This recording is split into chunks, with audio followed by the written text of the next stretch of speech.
GDP বা মোট দেশজ উৎপাদন একটি দেশের অর্থনীতির আকার বোঝার সহজ উপায়।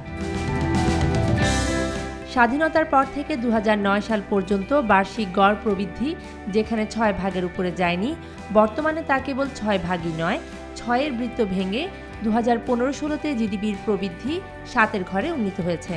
এদিকে গত ৭ বছরে সারা বিশ্বে গড়ে জিডিপিতে ৬% উপরে প্রবৃদ্ধি অর্জন করেছে মাত্র ১৭টি দেশ, তার মাঝে বাংলাদেশ অন্যতম।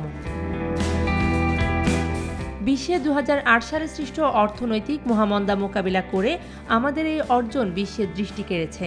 বাংলাদেশ আজ বিশ্বে উন্নয়নের রোল মডেল।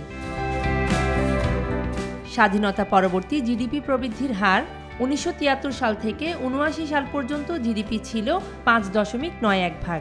৮০ সাল থেকে ৮৯ সাল পর্যন্ত এ হার ছিল ৪.০১ ভাগ।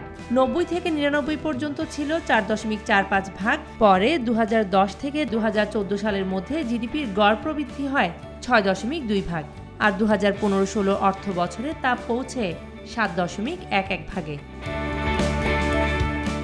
জিডিপির প্রবৃদ্ধি অর্জনের অন্যতম প্রধান নিয়ামক হল ব্যক্তি খাতে বিনিয়োগ।